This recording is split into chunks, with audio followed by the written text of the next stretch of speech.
Good afternoon, everybody, and welcome. Thank you so much for joining us for this important event as we think about how we help every refugee child to flourish. I know it's been quite a week thanks to the funeral of our beloved Queen Elizabeth, and thank you for coming in and staying extra hours after a really busy last week and obviously a bank holiday yesterday. Uh, I am Krish Kandaya, and I'm the founder of an organization called the Sanctuary Foundation. We've been working in various different capacities with refugees arriving from places like Syria in the past, Afghanistan, people that have moved to the UK from Hong Kong. But as you probably are aware, we've had the largest number of people come from Ukraine. Some of the focus today will be on Ukraine, but our intention is anything that we offer today is useful for all children from all sorts of different backgrounds.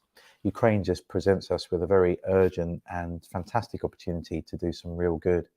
You may know that we have made a bit of history in this country, that since the opening of the Homes for Ukraine program, about 125,000 Ukrainians have come here, and that's in 5 months. And about 85,000 of those families are people who are staying with strangers. So they are being hosted in ordinary people's homes.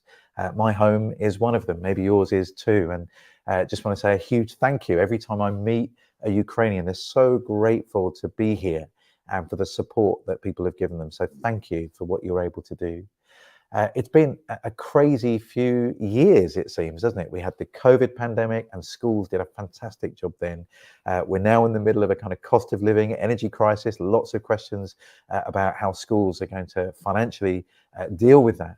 We've also had a mental health surge in young people. I think before lockdown, it was 1 in 9 young people had some kind of recognizable mental health disorder, and now it's more like 1 in 6. That's 5 in the average class. That's a huge amount of things that schools have been dealing with, and you guys have done a fantastic job. And now you've stepped forward to help Ukrainians, and I just want to say thank you.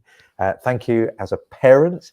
I am a parent of 6 children. 3 of our kids are our birth kids, and 3 are fostered and adopted, and they have a whole range of additional needs, and schools have been brilliant to work with over the last, must be 16 years that we've been parenting with school-aged children. So really grateful for what you're doing, really grateful that you're here today. We've got an incredible lineup for you today, some real experts joining us. You're going to be hearing in a moment from Margaret Mulholland, who leads the SEND work at Actionable, the Association of School and College Leaders. You're going to be hearing a message from Dame Rachel D'Souza, who is the Children's Commissioner.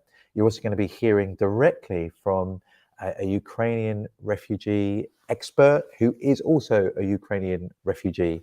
And she's going to be sharing her insights as a mother and someone who's working in trauma. You're going to be hearing from Emily Norman and 2 head teachers from within the Church of England school network who have received many refugee children into their schools. You're also going to hear from David Trickey, who is a global expert in trauma recovery. And last but by no means least, you're also going to hear from Catherine Glebwell, who leads an amazing charity called Refugee Education UK. So amazing lineup, and it's live, which means you can ask questions. We're going to be monitoring the chat. Hopefully some of you have already been using it. Yes, you have. Great. We've got people here from Brixton, and we've got people here from Aylesbury, Oxfordshire, Cheshire, Bicester. Someone said good morning, so I assume they're in another country or they're living here in a different time zone. Whichever way it is, you are very welcome, Alan Baker. So we'll be monitoring that. Someone from North Carolina, you're very welcome too. So keep those questions coming in the chat. If you hear something you agree with, brilliant, tell us. That always encourages us. And if you've got a question, there's going to be a chance for us to kind of quiz some of our speakers as we go through. They're going to be giving short presentations, but we're going to have an extended time of Q&A at the end. So I hope that gives you a flavour. Let me just tell you a quick story, and then we'll dive into our subject matter with an interview with Mrs. Mulholland from Askill. So I was saying to you, I have 6 children. My youngest daughter, she's 10, but she has kind of global delay and really struggles with her speech. And we made a deal that I would take my family of 6 kids to meet an Afghan refugee family I'd befriended, who also had 6 children in their family. And I thought this would be a good opportunity to kind of get together, learn about each other's cultures, and just take this family out of the hotel that they'd been basically dumped in for many months. So we went for a little picnic walk together and walked around a lake, and we'd done lots of research to try and figure out what we could provide for a Muslim Afghan family in a picnic. And we didn't have access to a lot of halal food, so we kind of went for vegetarian picnic was what we tried. And then it dawned on me when we were kind of halfway around the lake, how was this going to work? Because my youngest daughter has this speech delay, and my friend's daughter, who was a similar age to my daughter, didn't speak any English. So this was going to be a complete disaster, hadn't really thought it through. And anyway, we sat down and had our picnic. But by the time it was, we were ready to say goodbye, my little girl had, become friends with this little girl from Afghanistan. And they managed to find a way to communicate without words. They'd just been skipping and laughing and giggling and nudging each other, playing ball together, sharing food together. And somehow a connection was made. And it made me think, children are absolutely fantastic at making friendships and showing kindness and compassion. And a lot of the things we're going to be talking about today are what we can be doing as adults and school leaders and parents and hosts to support children.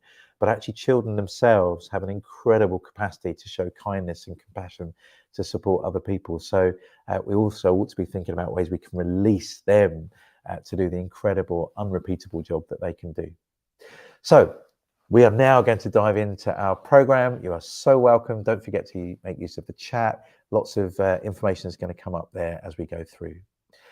Our first guest is Margaret Mulholland, and she leads the send work for ASKIL.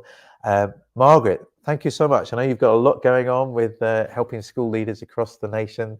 Why have you made time for this? Why is this an important thing for us to be talking about together? Oh, hang on. Unmute. I'll unmute it. Lovely to see you. Yes, we think this is really important because the Association of School and College Leaders represent 22,000 school leaders. And we know, as you said, those school leaders have been working really hard to welcome refugee families, refugee children into schools.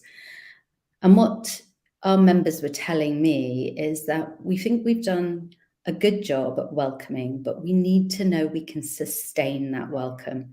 We need to know that we can meet needs in the way that each family and each child require of us. And we want to learn more about how to do that. So that's why we felt it was really important to come together with you and hear more and learn more. I think one of the things that we're excited about in a sense in this year is sustaining the relationships that have been established now as young people have entered schools. But we're also conscious of these new issues around transitioning for young people. Transition is always an issue. It's difficult for all children. But for young people who've come from another country, who are just beginning to settle and may have to transition from Key Stage 1 to Key Stage 2, from primary to secondary, from secondary to college, or from one school to another school if they're changing home, locality, these things are presenting new challenges. And what our members are asking is, what's the priority? What should we be doing? We have some additional funding for young people coming from Ukraine. How do we best use that funding? Is it trauma-informed practice? Is it literacy support? Is it one-to-one tutoring? Is it social and emotional focus rather than an academic one? So I think those questions are really great questions to be posing to our panel today and our experts that lead schools and have some of those answers they can share.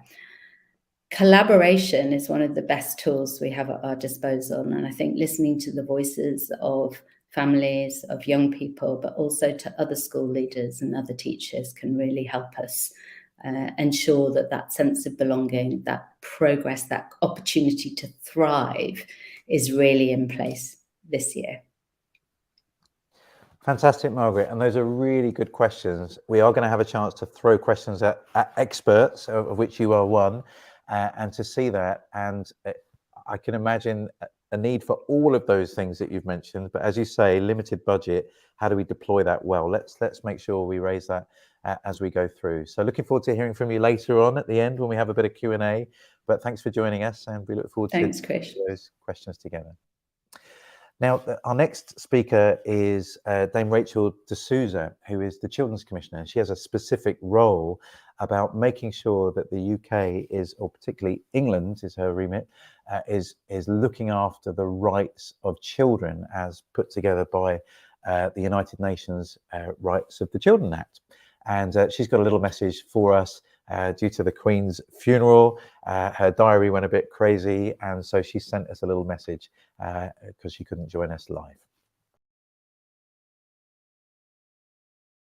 Children's Commissioner for England, I want all refugee children and unaccompanied asylum-seeking children, US children, that arrive in England to feel safe and secure and have access to the opportunities they need to thrive. I have no doubt that many children and teachers in England are excited to welcome refugee and US children into their schools. In the Big Ask, the largest ever survey of children that I conducted last year, it was clear that children care passionately about the world around them, as well as for other children.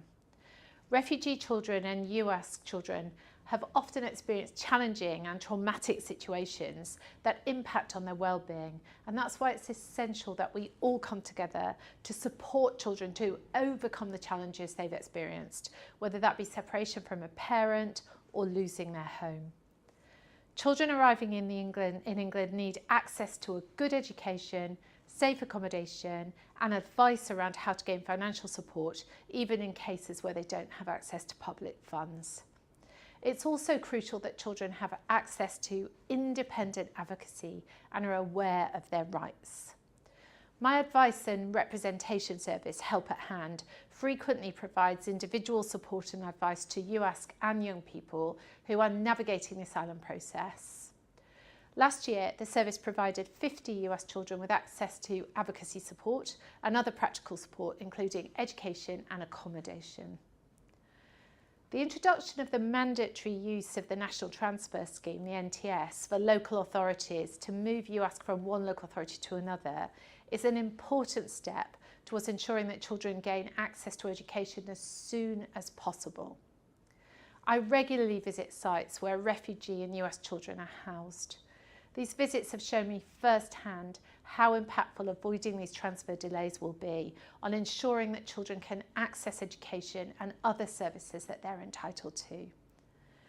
I've been deeply saddened by the war in Ukraine and the devastating impact it's having on the lives of many Ukrainian children. My own grandfather was Ukrainian and taught me so much about the Ukrainian culture and the language. By supporting me to write to the Prime Minister, who was then Margaret Thatcher, about jailed Ukrainian dissident Valentin Moroz, and then later seeing Valentin Moroz freed, he taught me about the power of my voice as a little girl. As Children's Commissioner, I want all children in England to feel empowered to stand up for what they believe in. School is where children learn about the world around them. And I believe that having access to a good education is an important vehicle, if not the important vehicle, to ensuring that children can thrive. So let's come together this September to welcome all refugee and US children into our country and our schools. Brilliant. Thank you so much, Dame Rachel. I know she was sad she couldn't join us. I've put in the link in the chat earlier, the link to the Help at Hand independent advocacy program, and that may be useful to you in your context. I'd be really interested to know, maybe you can put it in the chat, where most of the children that you are welcoming as a school are from in terms of those that are refugees. My gut will tell me most are from Ukraine, but because we've got around 20,000 Afghan people in the UK, the majority of whom are children, You may also have Afghan children in your schools, and they have different needs. The Afghan kids are often in temporary accommodation, in hotels, or living in quite cramped conditions with family members, while the Ukrainians, for the most part, are still being hosted with host families. That is about to change, and you may have some questions about that as we go through, as some of the 6-month hosting arrangements come to an end. Some come to a kind of natural closure, some sadly have to finish a bit more abruptly, and there's a big challenge about where families are going to go next. That's something I've been speaking to the government about since before the programme began. But you may see some anxiety in children when they might not be certain where they're going to live next. And there's a whole bunch of issues around children moving schools, having only just settled. What's going to happen if they can't live in the local area anymore? Some real concerns there. So this Help at Hand initiative that the Children's Commissioner has may be of use to you, and please make use of it if it is. Now, keep those questions coming so that we can find out how to make this as useful as it can be for you. I'm delighted that we get to spend a bit of time with Tanya Orlova, and Tanya will introduce herself, but I've been working with Tanya for a number of months now. She's working with a local authority to help Ukrainian families transition well. She is Ukrainian herself, and she came to the UK as a refugee with her son. So she has all sorts of levels of experience, and really interested to hear from her. Tanya, are you there? There you go, live events, you never know. I don't know how Hugh Edwards does it when he had to kind of keep talking when other things were supposed to be happening. But Tanya, I'll tell you what, I'll keep talking until Tanya comes in, and maybe someone can give me a thumbs up that she's arrived. She's currently helping with a conference that's going on in Ireland. So I'm hoping that her internet signal comes back in. She was great in the sound check earlier. I'm looking at the comments now. Someone, Dominic, has said, we've such a wide mix in our cohort, all from hotels with the exception of Ukrainian students. That's interesting. Who else have we got? Mrs. Doherty says, Ukraine currently all housed with host families. Previously, it was Syrian refugees. The UK took in, during the kind of 2016 crisis, for about 3 or 4 years, we were taking in around 500 to 600 families a year, which is pretty exciting. But this Ukrainian resettlement is of another order completely. Tanya, so good to see you. Yes, hello. So good to see you too. Excellent. Welcome. Thank you. Tanya, what do you think as a parent that the school leaders and teachers here need to know about Ukrainian children? As a Ukrainian parent, what do you think school leaders need to know? Well, first of all, I want to say that my morning started today with one of their sponsors calling me and telling me that her host daughter started having panic attack. And with trauma, it's always about trigger, and the trigger was that the queen died, and that yesterday, we had a funeral, and that was triggering the girl, and she got this response. And it's very important to understand that anything could trigger kids. The second thing what I would tell is, most of the kids doesn't speak English enough, but they want to socialize. They want to feel this support. If they couldn't speak, they couldn't express themselves. And for example, if I may tell the story of Daniel, my son, he was really sad because we were discussing it all the time, that he couldn't have real friends because he loves children's attention. He was always, in the middle of the company in Ukraine. He was always making jokes and being funny, and talking about something serious. but he couldn't do that. He doesn't feel himself comfortable from this regard. And maybe you could sometimes say something like, encourage kids to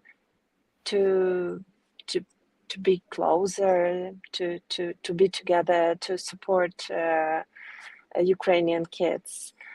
Then another problem with the language, I've got it from other parents, that those kids who are already having subjects like math, physics, etc., they really having problems in those terms, and they are asking, please, could you please let our kids this possibility to use Google Translator for having to understand what they are dealing with, because that they believe it would really improve their possibility to understand the things and to then perform, of course.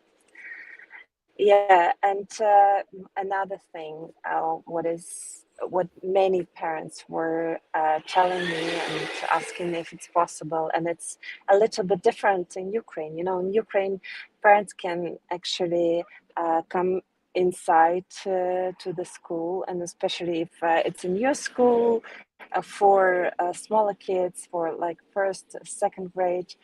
That's fine if mom can be around somewhere, but here you just bring your kid, and he or she has to find out everything, and especially at the beginning it's really difficult.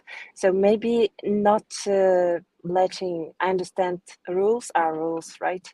Maybe not letting parents inside, but maybe thinking about if you see that the boy or girl, a kid having problems, maybe call this mom and talk to her, or give the opportunity for the kid to communicate with their parents.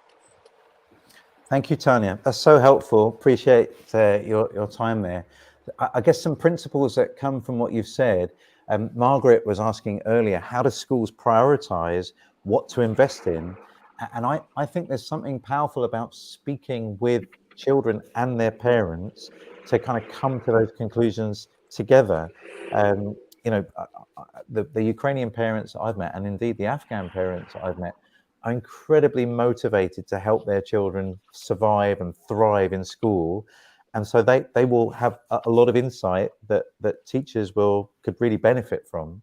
And so kind of coming up with those plans together could be really, really powerful. I think the second thing you mentioned about trauma, and we're going to be hearing about trauma as we go through. You're right, there are some things that are going to trigger children that we haven't necessarily thought through. Silly things like, November the 5th is a big deal here, where British people set off all sorts of fireworks. And if we don't prepare people for that, then that could be re-traumatizing. The Queen's funeral. Obviously, there were national holidays in Ukraine that we won't necessarily recognize. Sadly, many children may face bereavement while they're here with us as well, because their brothers or fathers or uncles Relatives, or grandparents are fighting front line. And again, how we handle things like news, talking about the news, having the news on, all of those things can have a huge impact. So thank you for the research that you've done. It coheres with what I'm hearing as well. And we're looking forward to hearing from you later on in our time together. Was there anything else you wanted to say, just in case we lose the signal with you? Was there anything else you want to say to this group of teachers?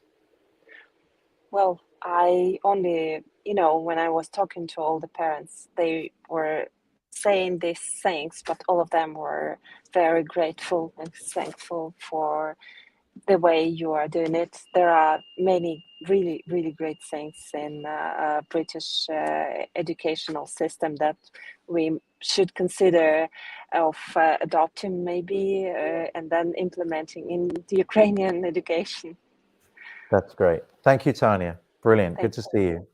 Just before we bring our teachers into this conversation, let me just share with you some I suppose, an encouragement. You may know that during lockdown, around 100,000 people moved to the UK from Hong Kong. The UK government opened a different visa route, the British National Overseas Visa Route. And it may be in your school, you've seen a large number of people from Hong Kong arrive.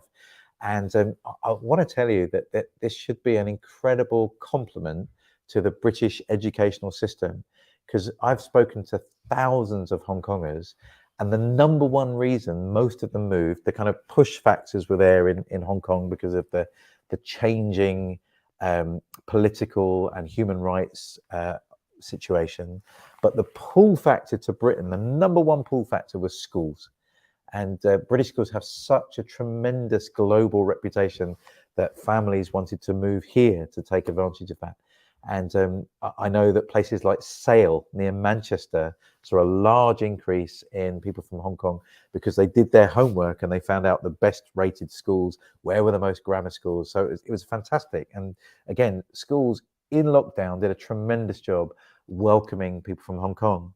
I was part of an initiative that helped to welcome Hong Kongers, and we created a special book to welcome Hong Kong children to Britain. And that was available through something called UKHK that we set up. Made about 20,000 copies of this book, half in Cantonese, half in English. Well, the good news is we've just received some funding to be able to make a book like that, but for Ukrainian children. It's going to be called Privyet, or Hello. This is just a mock-up, and it's going to be filled with full-color pages talking about some of the things that are brilliant about being in Britain. I guess the logic in my head was when I go to a hotel, and I'm lucky enough to go to a hotel, the first thing I do is I look for the guide that tells me what this hotel has got. And I'm really hoping it's got a swimming pool or a gym, or maybe it serves breakfast, and I want to see what's there. And I wanted to create a book like that for Ukrainian children. They're obviously missing home and they're sad to be away from their family. I wanted to tell them that Britain is like delighted to see them, and there's wonderful things for them to explore. And we wanted them to celebrate their own culture and share that with British kids. So to say, look, in Britain we've got this, but in Ukraine you've got that, and give them a real sense of national pride in where they're from and where they hope to return. That book is going to be available in December. But if you would like to get copies, they're all going to be available for free while stocks last. I think we have an initial run of 20,000. Ideally, we'd love you to order in blocks of 20, because that will help us with our delivery, because we can even deliver them for free if you order 20. But we can be flexible. I think Callum is going to put, our producer is going to put a QR code on the screen for you, and we'll leave it up there. If you want to start your order process, you can. Just tell us where your school is, how many you might need. And then as soon as it's ready, we'll be able to get those copies to you. And if you're watching later on Catch Up on YouTube, it is going to be available until stocks last. I just received good news recently that we have a welcome message from Bear Grylls inviting children to join the Scouts. We have a welcome message from Zoe Ball telling people that listening to the radio can be good for their language acquisition. We've also got a little message from Tom O'Dell, the singer-songwriter. Sanjeev, if you remember him from Goodness Gracious Me. And who's the other one we've had recently? It's slipping my mind. Anyway, we've got about 15 different people that have said welcome on behalf of either a national institution or a celebrity. Again, just making children feel welcome. I know who it was. It was the Ukrainian national goalkeeper. Wants to encourage kids to get involved in sports, because we think that will help with their trauma recovery as well. So that book, Privyet, will be available for you for free. Just let us know where to send them and how many you need, and we'll get those out as soon as they are printed. Fantastic. Great. Now we get to hear from teachers, and I want to introduce you to Emily Norman, who's our first visitor. Emily heads up inclusion for the Church of England Education Foundation, and we've worked together on a whole bunch of projects. They're brilliant at making children from all sorts of backgrounds feel welcome. Emily, tell us what you're seeing from your perspective, and then please introduce our other guests. Yeah, of course. Thank you so much. The Church of England's vision for education talks about a commitment to generous hospitality. And we're really conscious of what other people have spoken about all the pressures on schools at the moment, but we are just really, really proud of the way that schools have opened their doors and shown this generous hospitality, this welcome, and whether children are with them even temporarily or longer term, that sense of just really wanting to see them belong and flourish in their schools. We're just so pleased to have seen that. So I am really delighted to introduce to you two head teachers.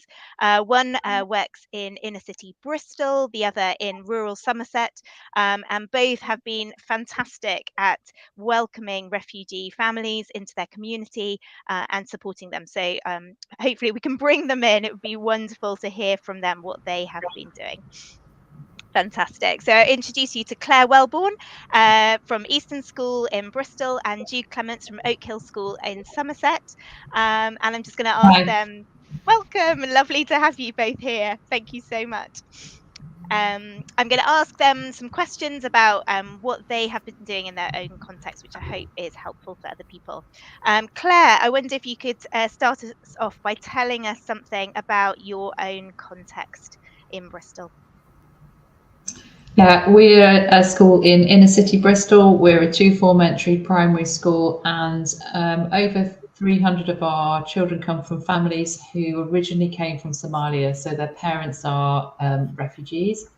And then last year we welcomed over 30 children as first generation refugees from all over the world. We don't have any Ukrainian children in our school, but we've got children from Afghanistan, Syria, Eritrea, Turkey, all over the place.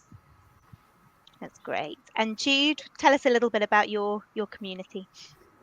Yes, so I'm head teacher of Oak Hill Church School in Somerset. It's just near Shepton Mallet. It's a smaller than average primary school, so we don't have quite enough children for one class per year group, so we have mixed year groups. So we've got 150 on roll, including the nursery.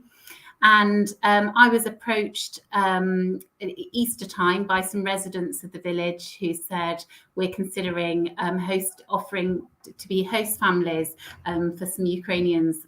Do you have space in your school? Which we did.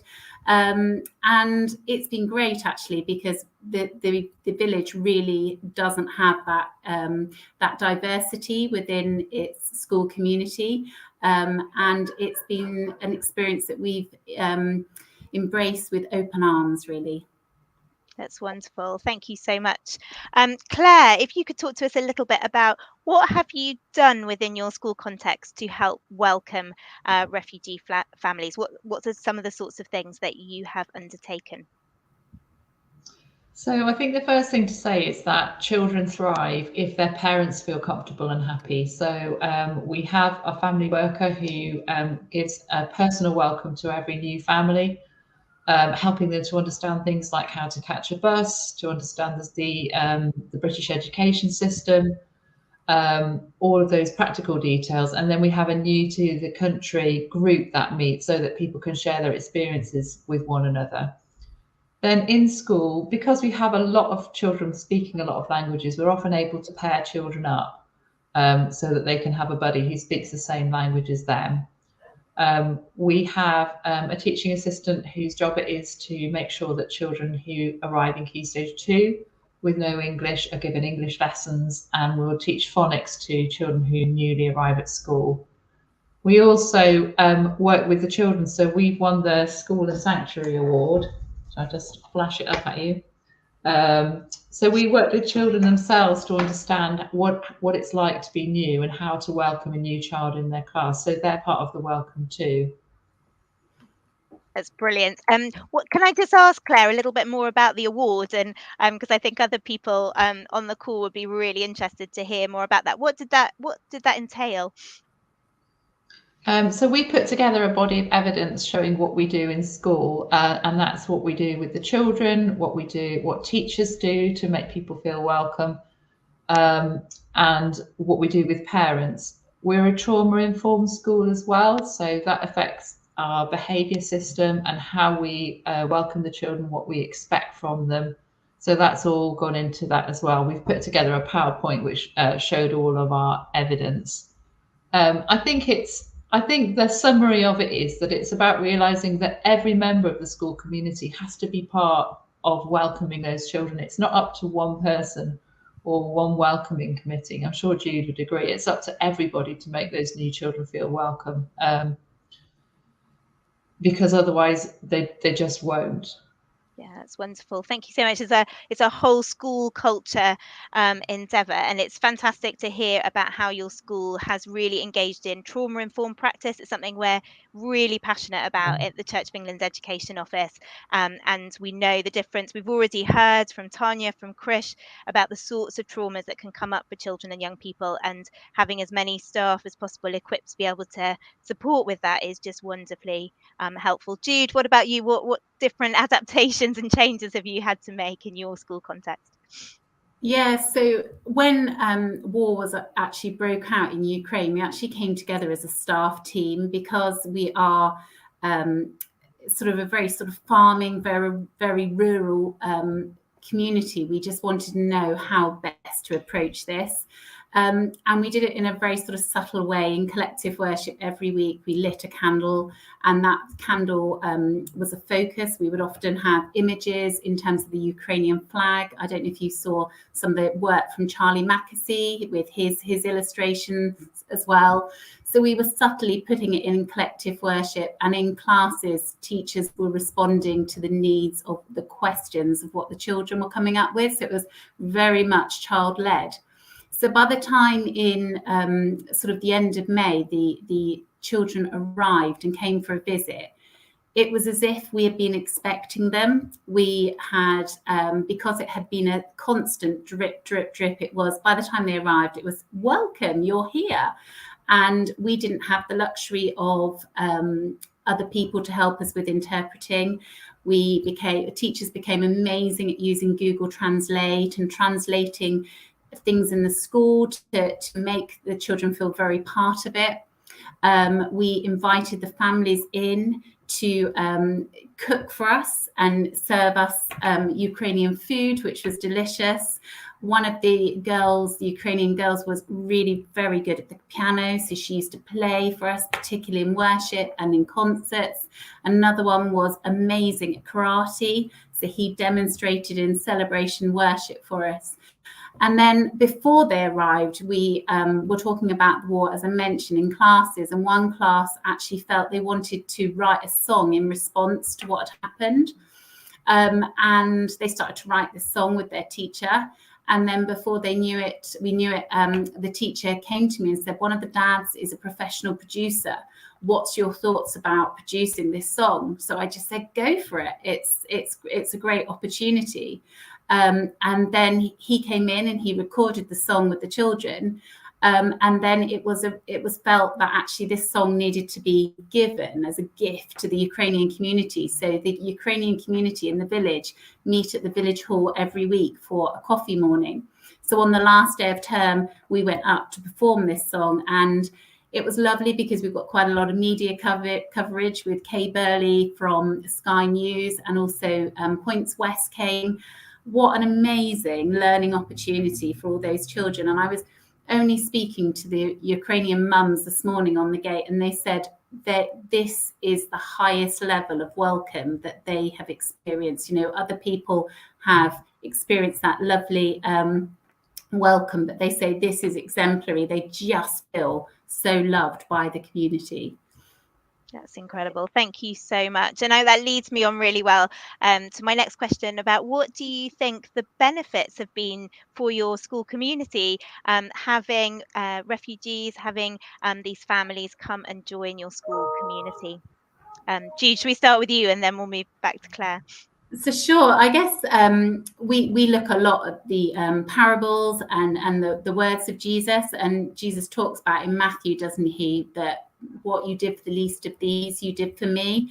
And I think that's, we saw ourselves as a family within the school, but actually our family extends wider than the school. It goes globally. We're part of a global family, and where we say, you know, we sing the song, he's got the whole world in his hands. That means all countries. So for us, it was embracing the children into our family. And I just think they have brought so much value, where children who have got, should we say, limited cultural capital, they haven't necessarily been further than Somerset, some of these children,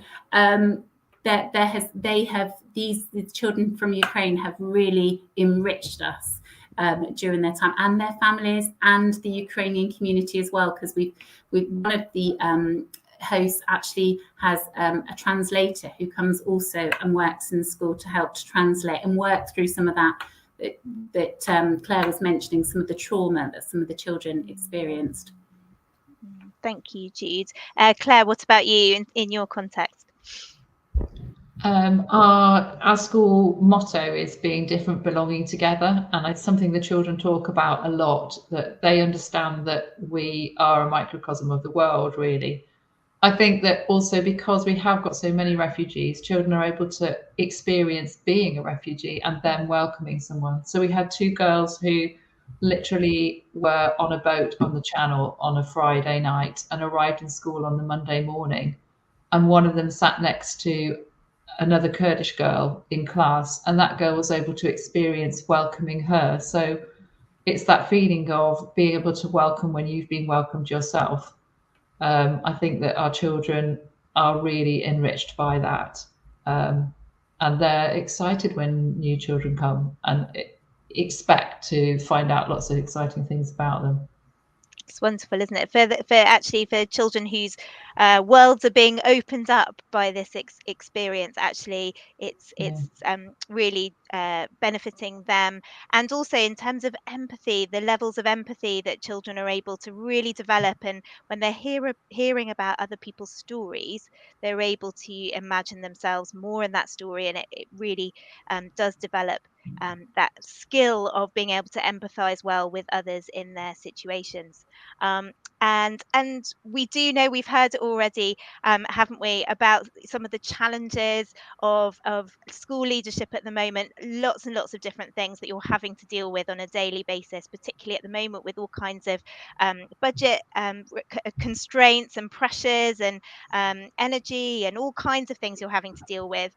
Can you talk a little bit about some of the challenges that this has presented to you, and perhaps a little bit about how you've overcome those?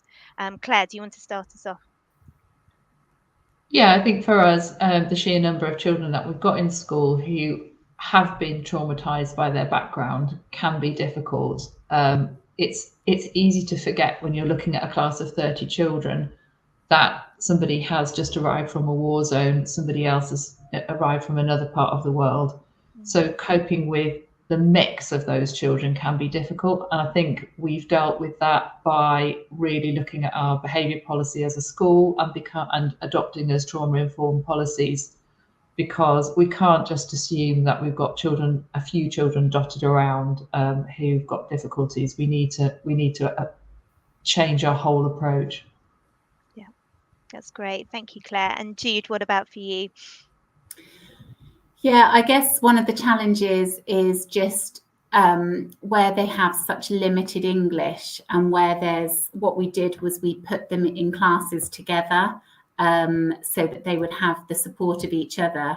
But what that has resulted in them, clinging to each other, and we would like to see them sort of embracing more of the other children and sort of learning the language. So we had hoped that they would learn the language a little bit quicker, but equally we are also responding to their needs in terms of the support for each other. They have been through so much.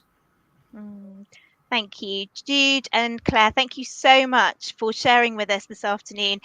Thank you for all that you're doing for the children in your schools, for the families, for your school communities. Thank you for exemplifying what we talk around generous hospitality. We've really seen that demonstrated. And thank you to all the teachers who were on the chat for all you are doing to welcome refugee children in your school. Krish, thank you so much. Amazing. Thank you, Claire, Jude, Emily. Fantastic work. Just to say, lovely to hear the way that Church of England schools have been so welcoming and inclusive. We know not all of you are from kind of faith-based schools, and so some of the worship things might be more complicated.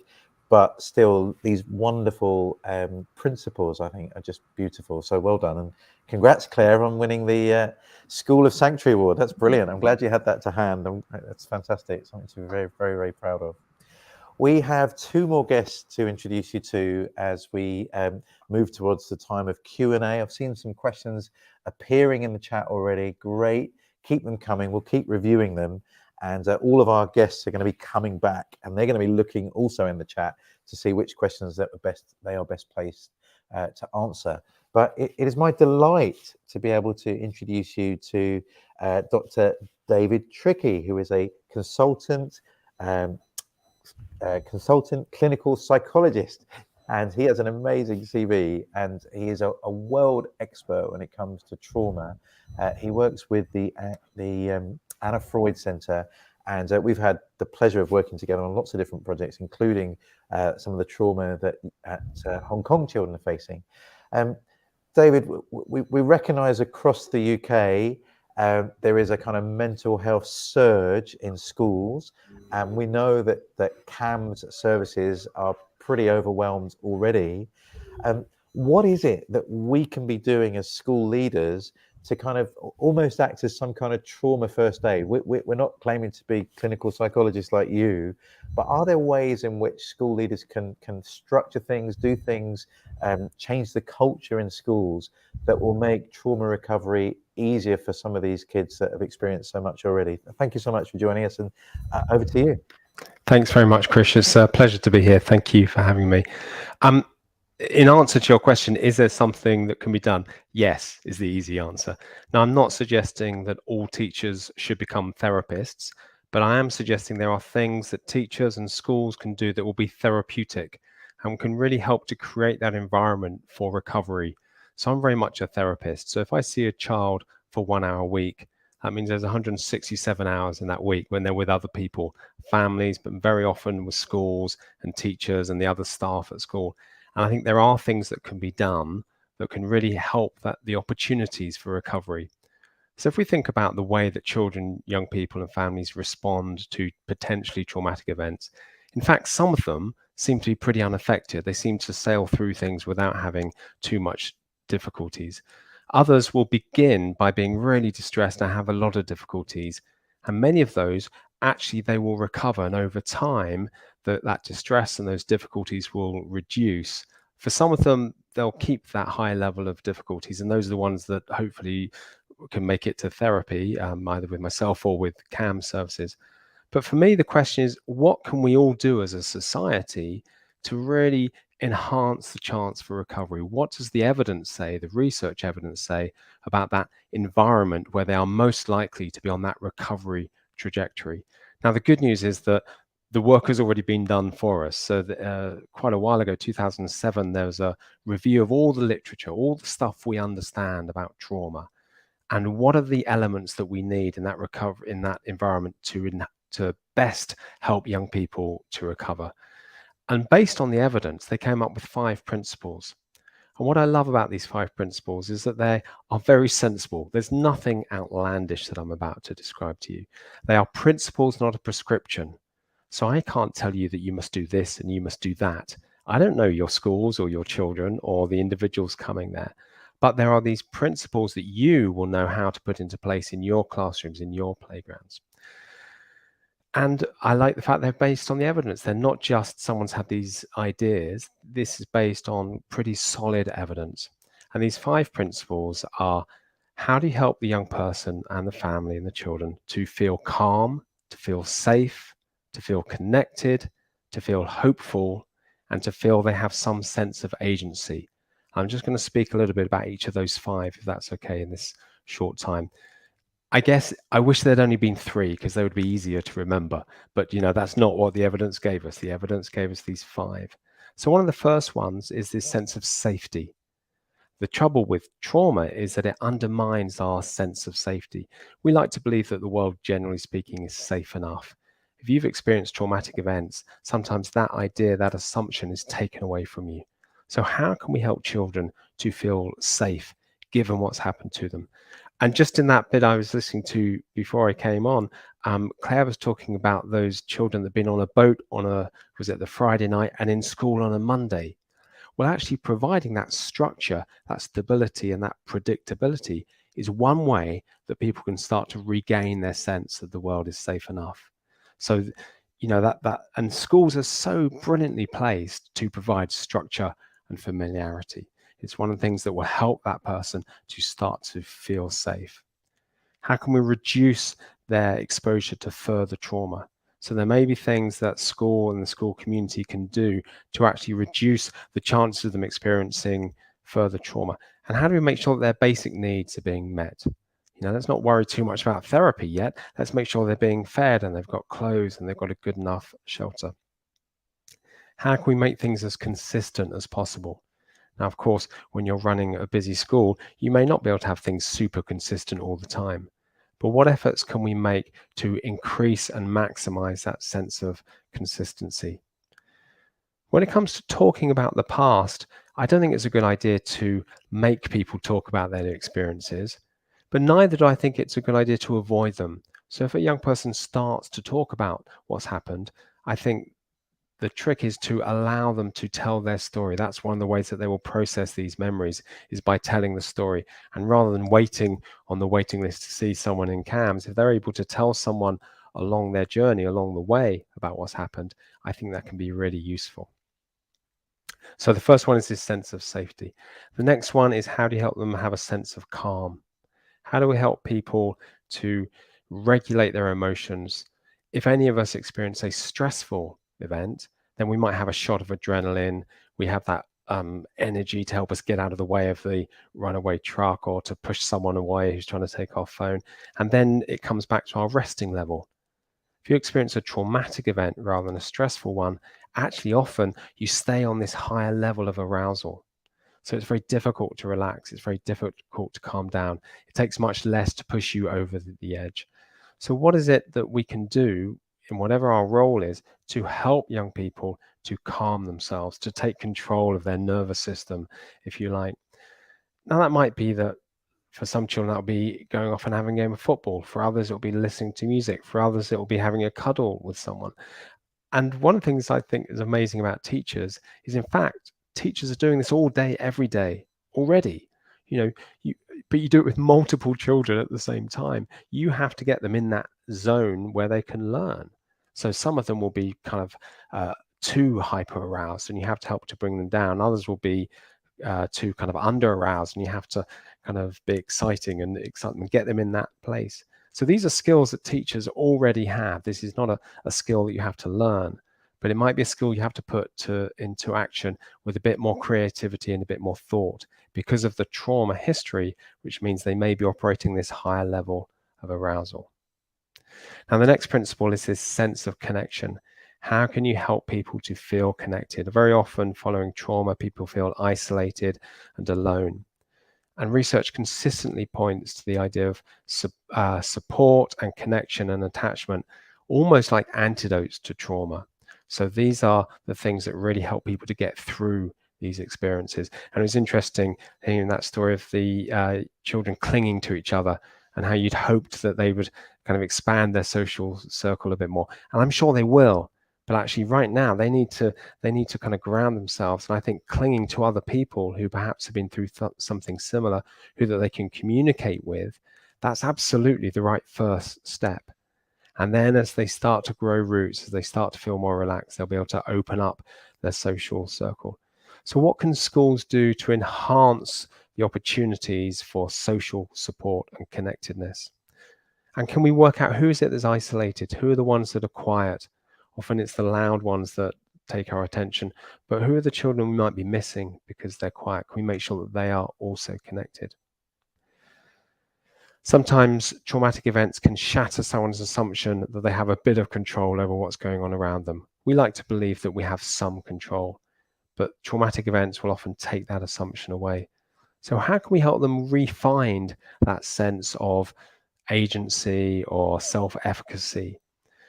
Are we able to collaborate with them, give them choices where that's realistic? And rather than just do everything for them, actually, how can we help them to do things for themselves?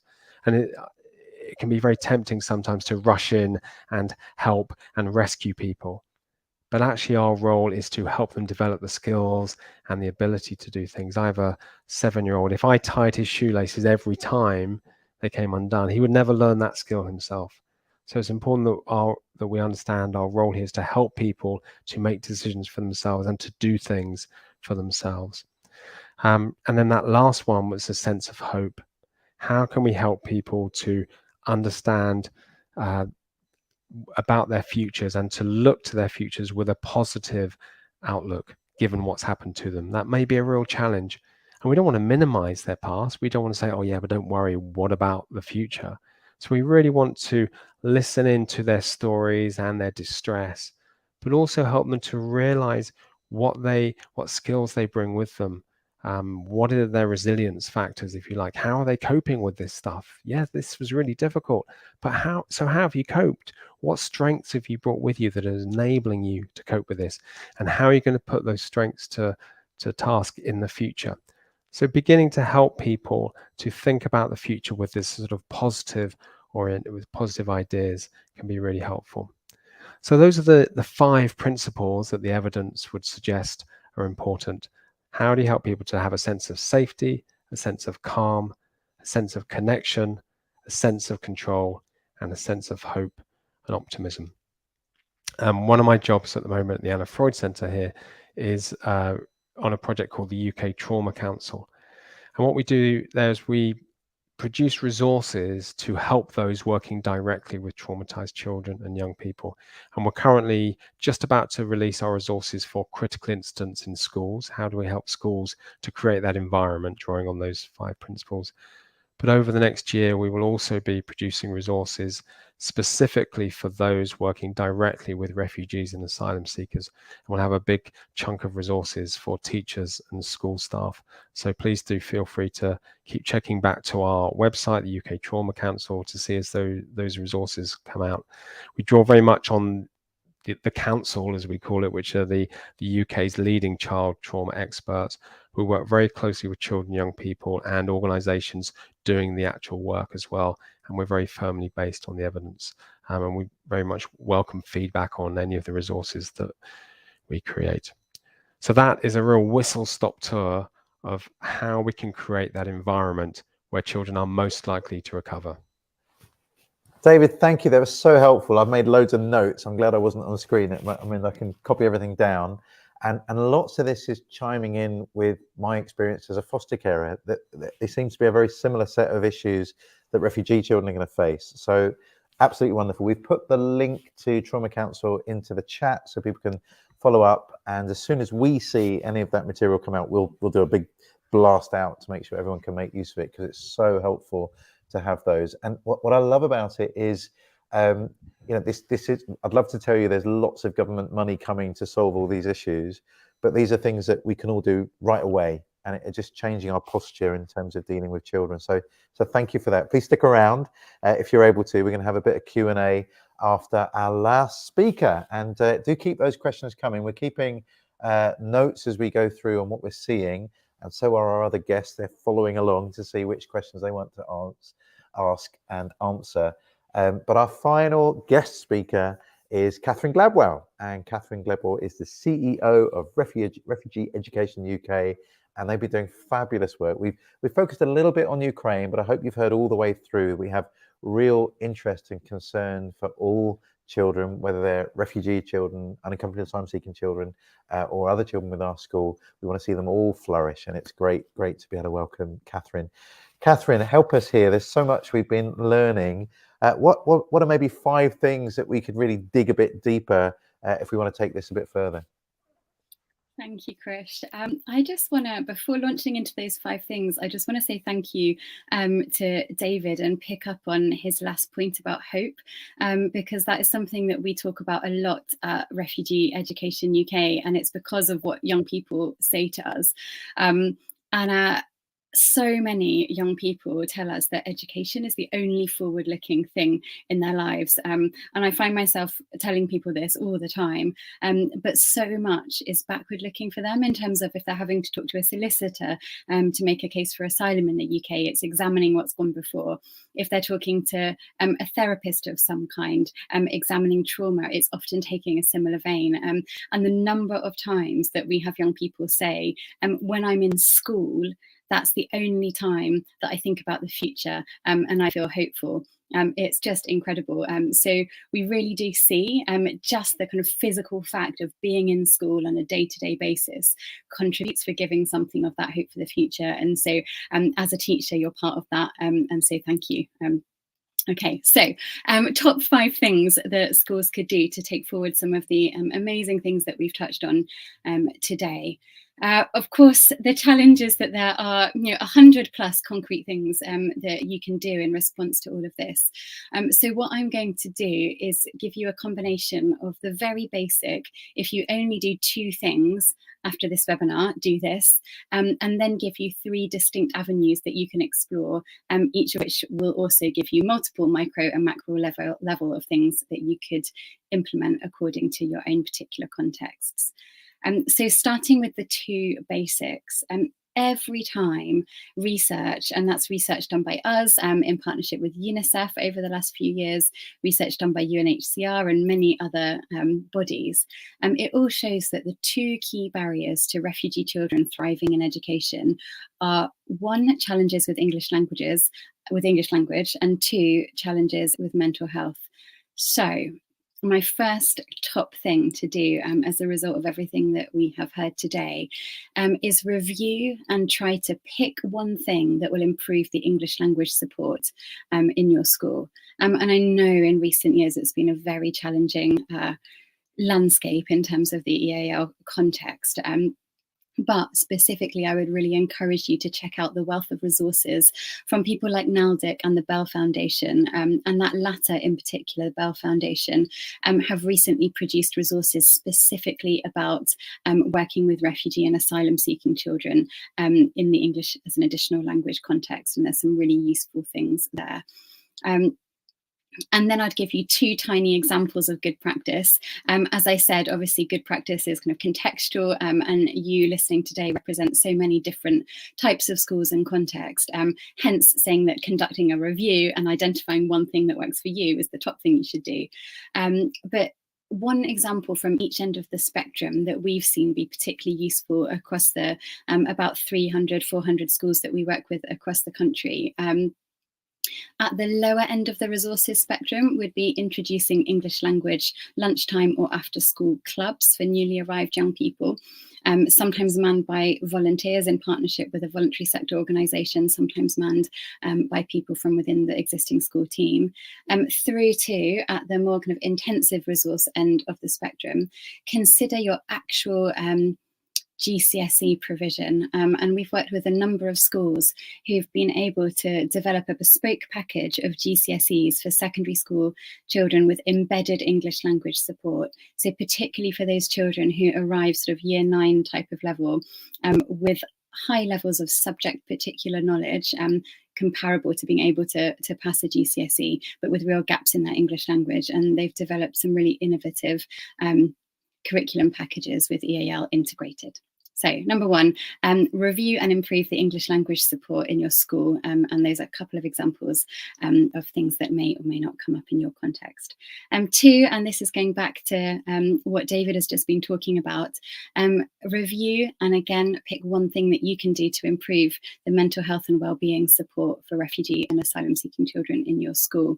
And again, at the basic level, we always say to schools, and this reiterates some of the other things that have been said today, that ensure that whoever is responsible for well-being at whatever level within your school has done specific trauma-informed training and ideally specific training in supporting the mental health needs of refugee and asylum-seeking young people. And on that latter, as well as the resources that David has just highlighted, which are fantastic, I would also encourage you to explore the work and the toolkits of Dr. Mina Fazel from the University of Oxford, who we've worked with for many years now, and her speciality, and you really couldn't kind of get closer to what I think we need at the moment, is supporting non-clinical education professionals to meet the mental health needs of refugee children. And we, in a number of the partner schools that we work with, have found her resources incredibly helpful. So do look her up. And whilst we're talking about mental health and wellbeing support in schools, think about what that means for teachers as well. It is emotionally debilitating at times in the education context, working with refugee and asylum seeking children. So what does that mean for your school team? Okay, so that's my two kind of basics. If you can only do two things, review and improve one thing in English language support and in mental health and wellbeing support. Three things that you can do that will kind of lead you on a path to finding what really works for your school in your context. One, become a school of sanctuary. It was brilliant to hear Claire talking about how they have recently got that award and become a school of sanctuary. You can do that too. We work really closely with schools of sanctuary. It's a joy to be on their steering committee. It's a network now of about 350 schools across the country who have got that award. And they have a wonderful resource pack that guides you through the process of what you need to do to get your school to a level where you too can get that award. And then they do lots of events and provide further resources going forward. So it really is a great thing to get your whole kind of school community involved in, and brilliant to see Claire talking about that as well. Fourthly, I would say feel free to use our resources at Refugee Education UK, both existing and imminent. In terms of our existing resources, we'll share some links to them. There is a range of different research products on our website about different aspects of education and how refugee and asylum seeking children can thrive in that. I don't anticipate any of you on this call really have got the time to be sitting down reading research papers. So I would point you in the direction instead of our advice sheets for practitioners that have got really clear, actionable things that you can put into practice both the next day and then over the longer term in consultation with school leadership. We also have a range of training resources from kind of free 1-hour online training through to a new 6-session online training program that we're developing in partnership with University of Nottingham. It's going to be piloted in 2023 with various Russell Group universities with their kind of training teachers, and also with the Chartered College of Teachers for teachers who are already qualified and want to boost their skills around a whole range of specific kind of technical aspects of working with refugee and asylum seeking children. So sign up to our mailing list and you'll hear all about that as and when it becomes available. And finally, and again, this is thinking about everything that has been shared today, and there's been some really encouraging and notable good practice already shared by the other speakers, and I'm sure that there is a lot more amongst those of you who are listening as well. So if you are doing something good that you think should be celebrated and that other schools would learn from, please tell us about it. We are about to put out a call for proposals for promising practices in refugee education, specifically across Europe and the United States. So looking at sort of higher income contexts, historically good practices focused on sort of immediate emergency and lower income contexts. So we're trying to redress that balance a bit. And we're asking schools to submit examples of good practice for a publication that we'll be doing with support from UNHCR, from Save the Children, from various other people. And we would love to include whatever you are doing that you would like to shout about to other people in that. So that is my 5th thing. Thank you, Chris. Wow, Catherine, thank you. What a whistle-stop tour. And I know you've got a bespoke seminar that schools can do. It's about an hour long last time I checked, and feel free to make use of that. We've put Refugee Education's link in the chat. As you can see, this really is a whistle-stop tour We're giving you a little bit like Now That's What I Call Music. Any of you old enough to remember those compilation CDs where we bring together the best of the best? You get a little taste of what they're great at, and then hopefully you go and buy the album. And please go and buy the album. Go and get into what Refugee Education are doing, and the Anna Freud Centre you've heard from as well. So now is your time to answer and ask questions. We're going to bring all of our guests that are still available back onto the screen. And I'm just want to encourage you guests, why don't you have a little look through the comments section? There's been so many, I can't keep track of all of them, but maybe there's some that jump out to you that you think you'd be great at answering. One that came up early, and I don't really know who to ask first about this. Let's maybe start with David, and then others might want to comment. Some teachers are worried about the level of homework that kids might be being given when they've already got enough to deal with, learning a new language, making new friends, coping with a new structure. Don't want to overload children. But you and Catherine seem to be talking very positively about structure and the hopeful nature of education. Can you give some guidance to teachers about measuring the kind of homework level? How could we know whether it's too much for a child? I'm not a teacher, but I'm still going to have a go at answering this question. If we think about those principals, if they start to get really anxious about that level of homework, they can't manage, they start to get uncalm, then that's not going to be good for them, because we want them to help them to feel calm, but we want them to feel involved and connected and included. And actually, I think homework is one way that they can actually start to do that. And they might find some of that homework is actually quite calming for them. It might give them something to focus on. It might help them to feel hopeful about the future. It's really interesting what Catherine said about being at school is one of those times when they are able to think about the future rather than have the past either intrude of its own accord or because some therapist like me is helping them to think about it. Actually, education is one of these opportunities to be thinking about the future and giving them enough homework to help them to feel part of the group and to look forwards, I think could be really helpful. Thank you, David. Maybe Margaret or Catherine, you've got a comment on that homework load?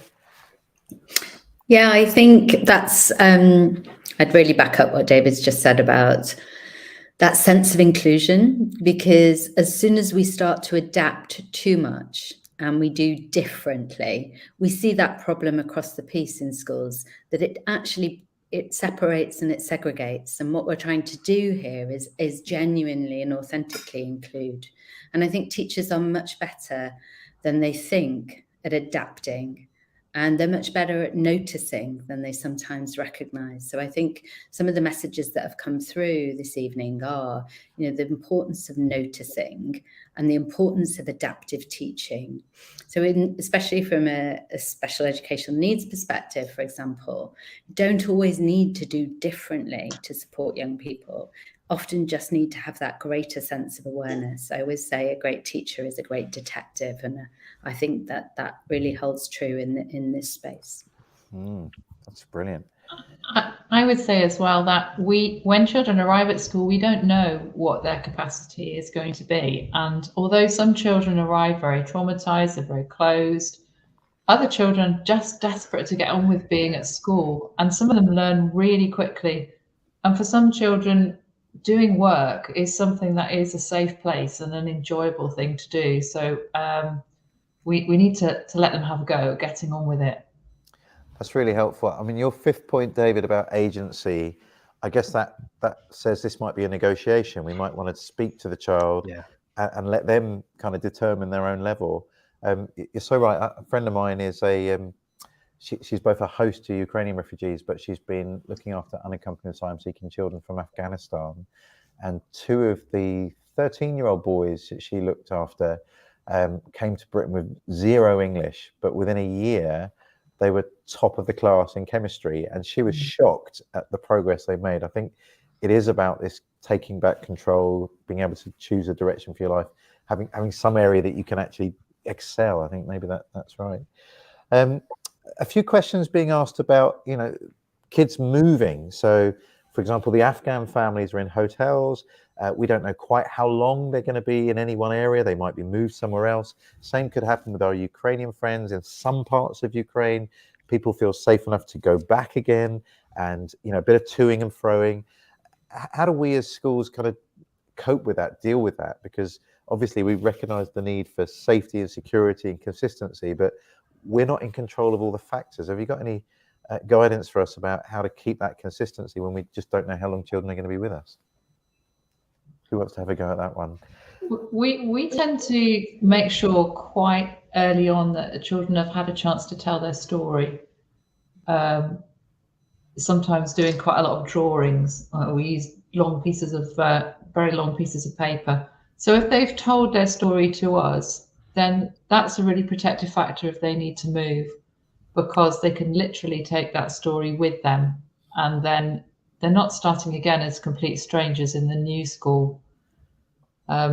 I think we mustn't feel resentful if children move on after we've put in quite a bit of effort, because it is very common for children to need to be rehoused. But yeah, taking that story with them is really helpful. Thank you. Catherine, any comment from you? You must see a lot of movement in education environments.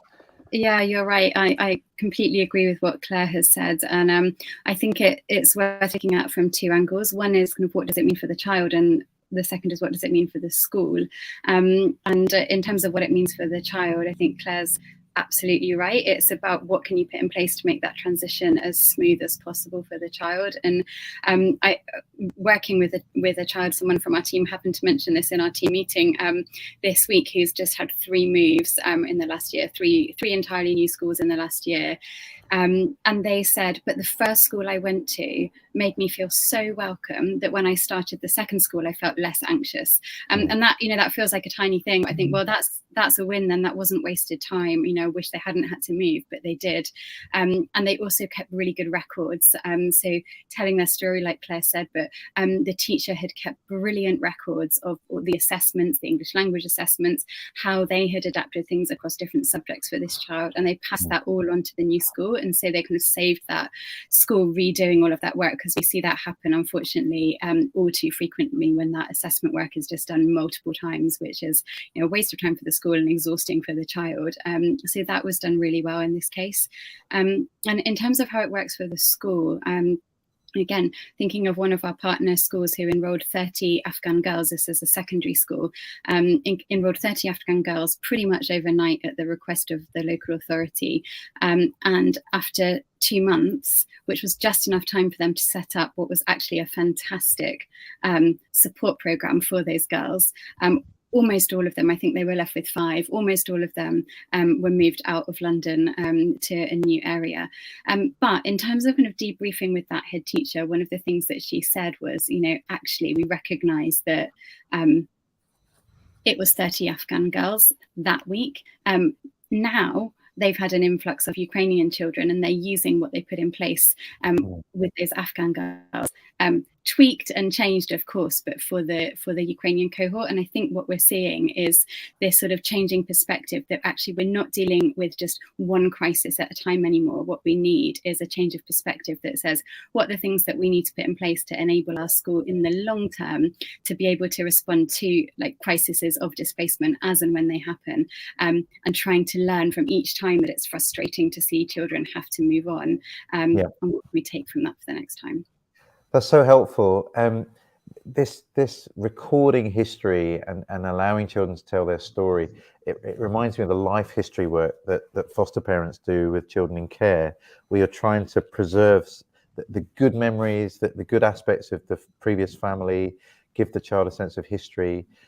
I'm just wondering, David, there must be a balance here between making space for a child to tell their story and not re-traumatizing a child by asking them to share too much. Again, have you got any wisdom about how we get that balance right? Yeah, very much I would be following the child and not avoiding it, but also not forcing it, because we know that memories for traumatic events are stored differently and they intrude, and the problem is maintained if they don't get the opportunity to tell the story. They might not want to tell a stranger like me that they have to get to know over one session a week, over several weeks. They might want to be able to tell their teacher, someone that they know, love and trust because they've seen them every day for the last few weeks. And if that teacher is able to tolerate that conversation and say, just simple little things like, gosh, that sounds like it must have been really difficult. Do you want to tell me more about that? And then they've got the choice. They've got that agency. They can either say, that's enough for today, thanks. Or they can say, well, at last, here's an adult who isn't saying, oh, no, don't tell me.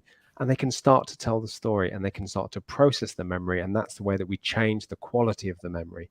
So I think, if you force them to tell the story, that can be unhelpful. And if you avoid it and say, oh, I don't want to hear that, that can be unhelpful. But so if you follow their lead and you just remain calm and curious, they'll give you a clear enough indication when they've had enough. And they may well do it in dribs and drabs at the time that suits them, rather than when they've got their appointment with someone like me. So I think, again, I don't want to put any more pressure on teachers than we have done already, but they are in just this amazing position to be incredibly therapeutic. Fantastic. Thank you. Margaret, at the beginning, you raised some really important questions that some of your members had asked you about prioritization. Do you want to chuck some of that at this panel? I think we've had a lot of answers, but yes, definitely. I mean, I think we've really heard a message, haven't we, around trauma-informed practice, and that's something we would like to be advocating loudly in terms of policy and practice back to the Department for Education, that schools are telling us, the expert group here is telling us that trauma-informed practice can help teachers to feel skilled, help them to feel positive about what they can bring and offer. And I think David said, and Claire's given examples, that these things often aren't, they're not tips and tricks. They are actually the things that teachers do already, but do them more deliberately, and take that bit more time, adopt a more strengths-based approach. Those sorts of affirmations, if you like, around teachers' expertise and professionalism can really make a difference. And so I think I'm definitely going to be contacting the people on this call to support us with our members at the Association of School and College Leaders, to really help them feel that they are equipped to move this forward now and maintain that connectedness. But that strengths-based approach, I think, to inclusion is something that goes beyond the refugee children. That's and right. It overlaps, as you've said, in terms of all those children who might be struggling at various times, but not to be assumed. We can't make assumptions. We have to keep assessing in terms of our professionalism what it is they need. So I just want to say thank you to everybody, really, because I think it's been hugely valuable, the expertise that's been shared. Fantastic, Margaret. I have a question back to you in a moment, but this the whole approach to trauma-informed schools, it's something that Emily and I have been trying to encourage across schools in the country, and exactly that. It isn't just for children with a care history or discernible SEND issues, but actually helps everybody. It helps everybody to flourish. That's the vision. And so, in the grand economy of things, every child has value, and therefore every child should have the opportunity to flourish, whatever their immigration status, whatever their special needs status. So yeah, we're with you, and I'm continuing to advocate to whichever schools minister will listen. I think we've tried 3 so far. We'll try the new one soon and let them know.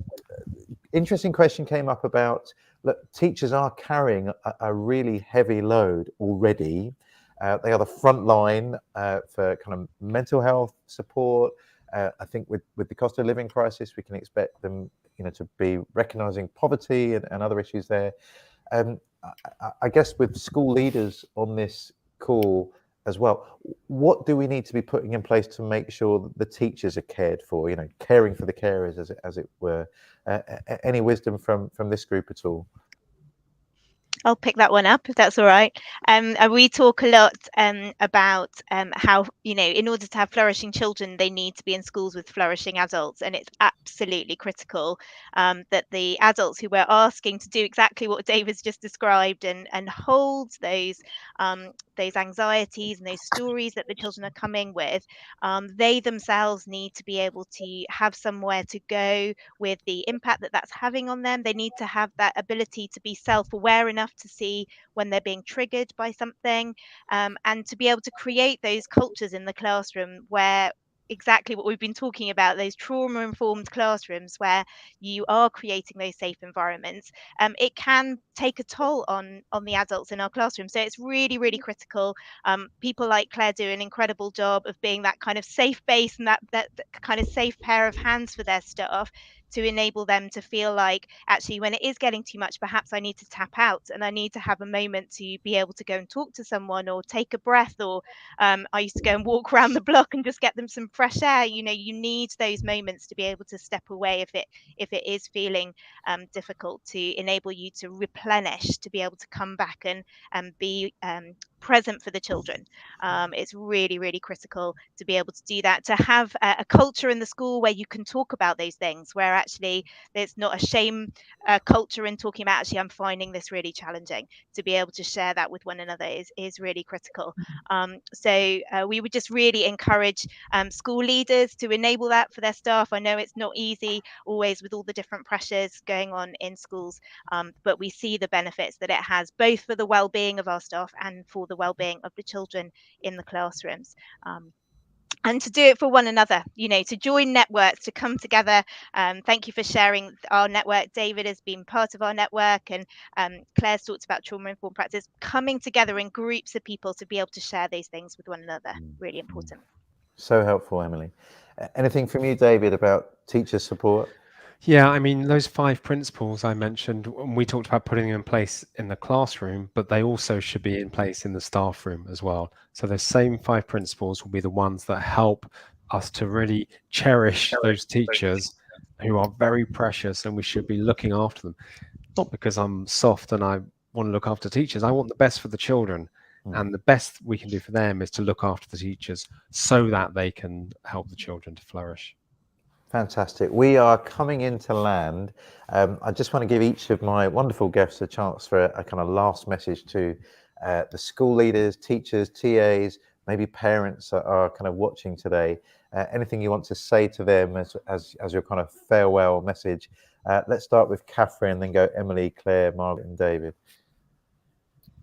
Sure. I think for me, it would be to say, to repeat something that one of the head teachers we work with said to me recently, which was that, and he has about 70 refugee and asylum seeking students in his kind of inner London comprehensive secondary school. He said, enrolling refugee students is the best thing that I've ever done for increasing the aspirations and improving the culture of this school.